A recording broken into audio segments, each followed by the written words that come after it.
Sir, eee, suara Sir nggak kedengeran Sir, mic-nya.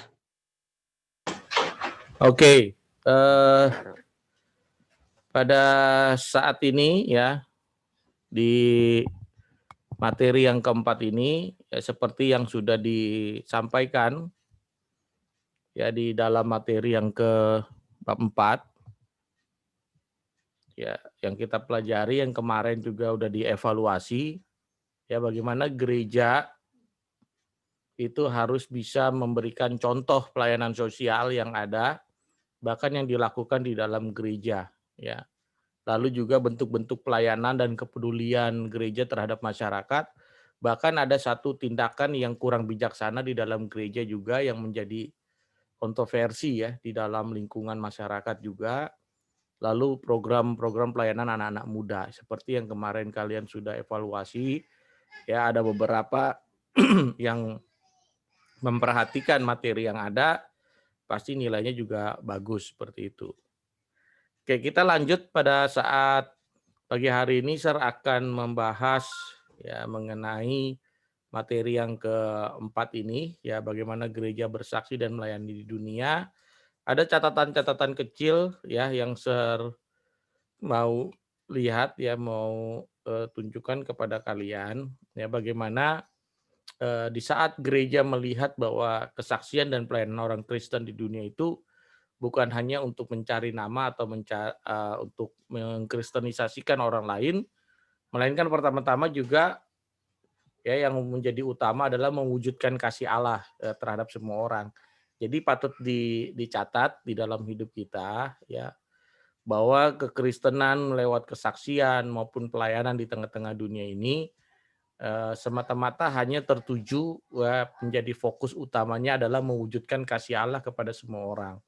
Jadi kita bisa saling berbagi ya khususnya mereka yang sering terlupakan ya. Bukan berarti pemerintah nggak peduli sama mereka ya, tetapi terkadang mereka ini tidak apa ya ya sering terlupakan atau tersingkirkan lah ya.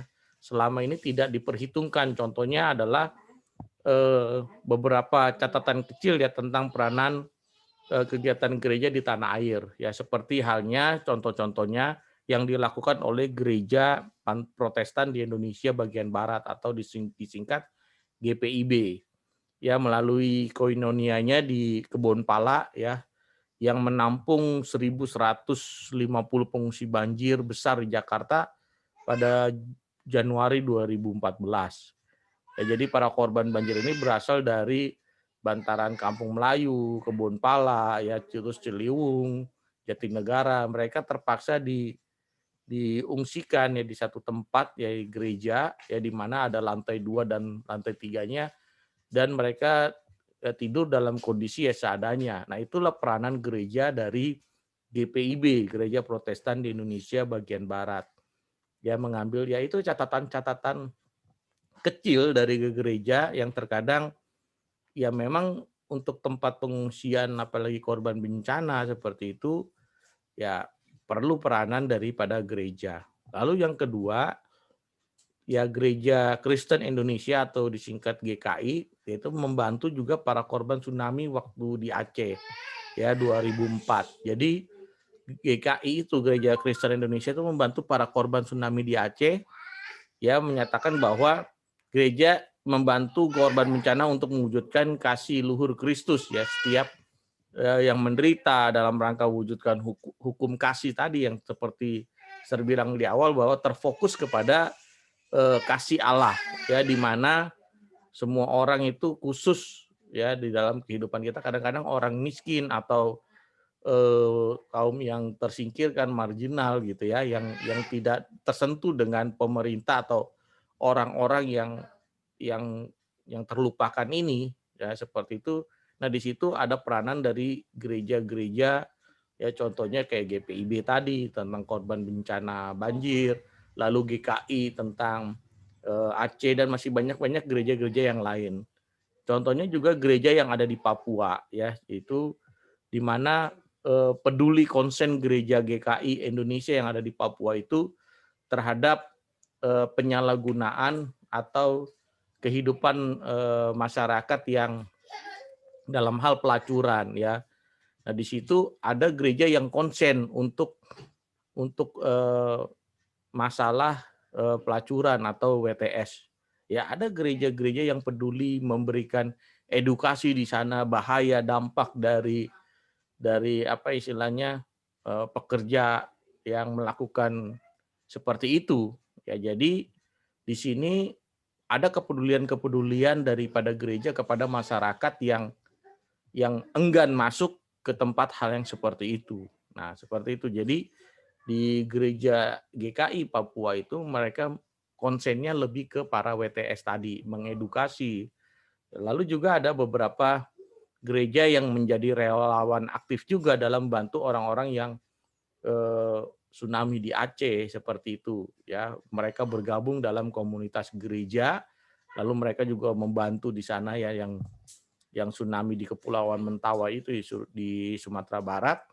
Bahkan ada juga seorang pastor dari Katolik juga yang turut menguburkan ya mayat-mayat yang ada pada saat tsunami pada bulan Oktober di Mentawai itu ya 2010. Ya banyak juga yang dewan-dewan gereja sedunia juga menyerukan juga agar gereja-gereja juga peduli juga terhadap salah satu penyakit yang sampai saat ini belum ada obatnya, yaitu HIV/AIDS ya. Jadi HIV, AIDS itu ya menjadi concern dari bapak-bapak gereja ya, dewan-dewan gereja sedunia. Mereka mengendalikan ya ancaman daripada HIV dan AIDS itu ya, bagaimana orang yang mengidap penyakit tersebut mendapatkan dukungan ya, diberikan dukungan dalam arti ada satu harapan mereka akan mendapatkan kesembuhan ya, karena banyak sekali orang-orang khususnya ya perempuan yang rentan terhadap penyakit HIV ini. Ya, jadi ada beberapa gereja yang konsen di sana. Ya, jadi apa artinya semua yang dilakukan oleh gereja di atas tersebut, ya yang tadi saya bilang di awal-awal, bahwa memang gereja bukan berarti gereja mengambil alih ya soal Kementerian Sosial. Kadang-kadang gereja melihat sesuatu yang tersingkirkan atau yang terlupakan tadi. Jadi biarkan saja di dalam kehidupan kita, kalau kita bertanya apakah kita pernah mendengar ya komentar-komentar yang ada di dalam kehidupan masyarakat yang mengatakan bahwa ngapain sih gereja ngurus orang-orang seperti itu, ngapain sih gereja mengambil apa istilah seolah-olah menjadi badan sosial seperti itu. Nah, itu kembali ke dalam diri kita sendiri ya. Sebenarnya utama dari gereja membantu hal-hal tersebut ya, sosial tersebut semata-mata hanya ingin menunjukkan bahwa Allah itu mengasihi siapapun. Ya, jadi gereja ada di dalam peranan untuk bantuan sosial atau bantuan-bantuan yang lain seperti itu hanya untuk menunjukkan kasih Allah, bukan untuk mengkristenisasikan. Jadi orang yang sudah dibantu harus jadi orang Kristen, bukan.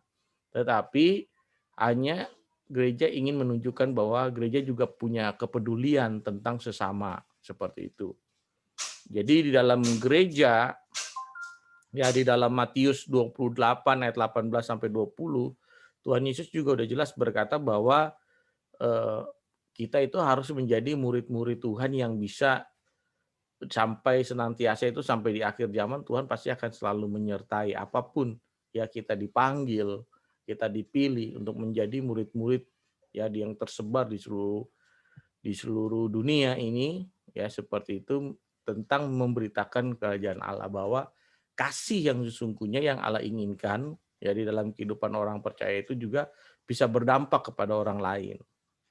Ya, jadi hal-hal seperti itu ya banyak baik dari gereja Katolik, gereja Kristen Protestan atau gereja-gereja Pantekosta yang beraliran karismatik seperti itu, banyak melakukan hal-hal yang sifatnya sosial tadi ya, koinonia, diakonia. Nah, hal-hal seperti itu. Ya kalau kalian bisa baca di buku cetaknya, itu banyak sekali ya, sampai gereja-gereja itu hampir di seluruh dunia ya melakukan hal yang sama dengan cara menunjukkan kasih Allah itu.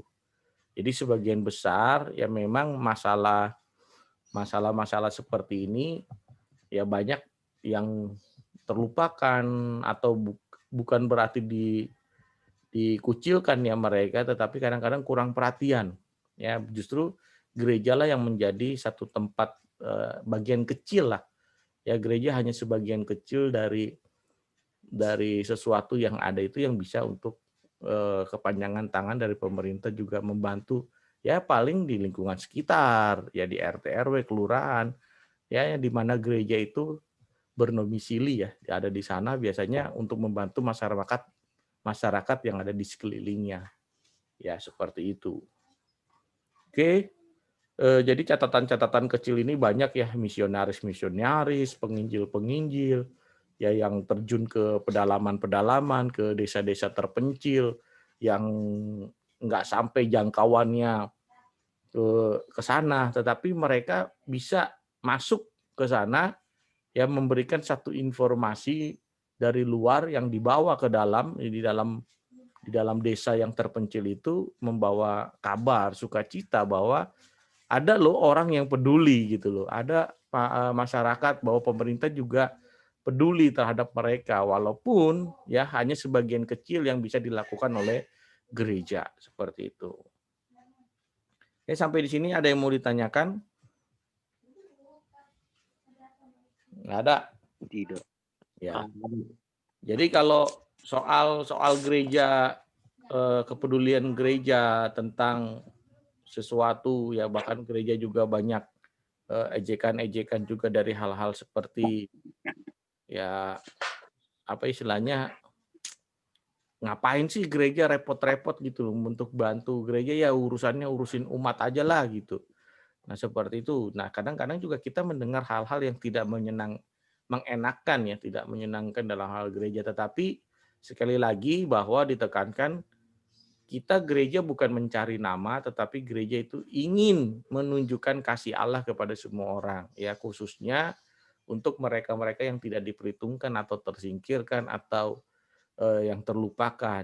Jadi contoh-contoh yang tadi itu menjadi gambaran dalam kehidupan kita. Gereja itu bukan hanya sekedar bangunan tadi, ya yang seperti kita pelajari di minggu-minggu lalu bahwa gereja itu adalah orangnya, individunya yang bisa mewujudkan kasih Allah itu dalam kehidupan kita. Jadi di poin saat ini ya yang udah ikut ulangan, ya mempelajari ulangan, ya tolong diperbaiki lagi kalau yang nilainya jelek, diperhatikan lagi kalau udah bikin di videonya ada catatan-catatannya, kalian simak lagi seperti itu. Nah, kalau tidak salah nanti di bulan Desember atau ya di bulan Desember kita akan masuk ujian sekolah semester ganjil. Jadi materi-materi yang sudah share di classroom dipelajari lagi karena semua soal-soal itu dari situ. Ya, atau dari tugas-tugas yang ada ya juga diambil bagian juga dari situ.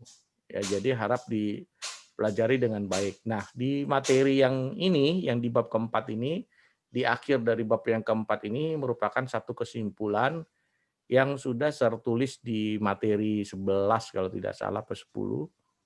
Jadi nanti kalian lihat di classroom-nya, nah catatan-catatan yang saya kasih itu kalian tinggal tuliskan di buku tulis kalian, ya lalu kirimkan ke tugas hasil yang kalian tulis itu menjadi satu rangkuman catatan di bab keempat. Oke, seperti itu aja materi yang di bab keempat karena sifatnya bantuan-bantuan gereja di mana gereja menjadi satu saksi ya di dalam pelayanan di tengah-tengah dunia. Jadi lebih lebih apa ya, lebih dampaknya lebih nyata gitu, maksudnya praktek. Ya banyak gereja-gereja yang mempraktekkan seperti tadi GPIB, GKI, gereja GKI Papua, bahkan di dewan-dewan gereja atau gereja-gereja yang menjadi relawan, jadi per individu orang baik itu penginjil, ya misionaris, nah hal-hal seperti itu. Jadi peranan orangnya sendiri ya yang dikatakan bahwa gereja bukan bangunannya tetapi orangnya yang ada itu yang menunjukkan mewujudkan kasih Allah itu. Oke, seperti itu aja nanti kalian tinggal catat di classroom-nya ya materi yang ke-11 tentang rangkuman daripada bab 4 lalu difoto dan dikumpul di classroom tugasnya ya. Seperti itu. Yuk dinyalakan videonya. Kita mau foto. Tadi pagi kamu Zoom nggak sih? Enggak. Buya Enggak. ini lagi nggak enak badan. Oh, oke yuk Nathanael. Soalnya nggak ada orang ya. Mana Nathanael? Yo Nathan. Koneksi si Nathan error. Apa Kenapa gitu. dia? Error.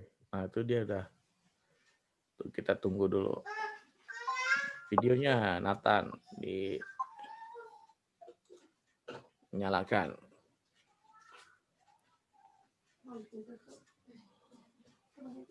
Tumben kamu dapat 100 ulangan, Sandi. Apa? Ulanganmu dapat 100. Udah lihat belum? Belum. Kamu nyatet. Bagus, rapi. Ya Ulangan mana, Nathan? kapan? Hah? Ulangan pas kapan tuh? Ulangan kemarin. Kok ulangan pas kapan? Masa lupa ulangan? Mana Nathan apa videonya? Bisa nggak? Yuk, dinyalakan. Nah. Bisa? Nathan bisa nggak dia?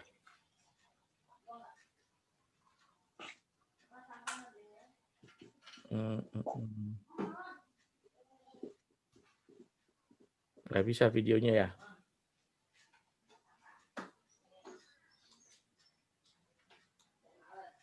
Bentar, oke, kita foto ya. Oke. Kita foto. Oke, jangan lupa ya, berarti di materi ini di bab 4 kita udah selesai menyelesaikan bab 4 ya, karena kita akan masuk ke nanti dalam kisi-kisi soal buat PTS ya, PTS lagi, soal untuk ujian sekolah semester ganjil ya. Kita udah mau masuk semester ganjil. Jangan lupa tanggal 13 ya kalian nerima rapot PTS-nya ya. Oke, seperti itu. Nanti kita bersatu tutup dalam doa. Ya, jangan lupa tugasnya dikerjakan di dalam classroom. Yuk kita bersatu dalam doa. Segala pujian dan syukur kami terima kasih kepadamu Tuhan. Kalau pada siang hari ini kami telah menyelesaikan materi bab yang keempat ini. Dalam materi yang keempat ini biar kami menjadi gereja yang terus bersaksi dalam pelayanan kami di tengah-tengah dunia. Kami bisa menyelesaikan materi pada bab keempat ini semua karena anugerah Allah dalam hidup kami. Tinggal kami mengikuti apa yang Tuhan ajarkan dalam kehidupan kami. Sekali lagi berikan kesehatan kekuatan dalam hidup kami. Tuhan juga berkati pekerjaan orang tua kami. Dalam nama Tuhan Yesus Kristus kami tutup sesi yang kedua ini. Dalam nama Tuhan Yesus Kristus. Haleluya. Amin. Oke, terima kasih buat anak-anak kelas 9 yang telah mengikuti materi bab keempat. Tuhan Yesus memberkati. Jangan lupa tugasnya ada di classroom. Bye.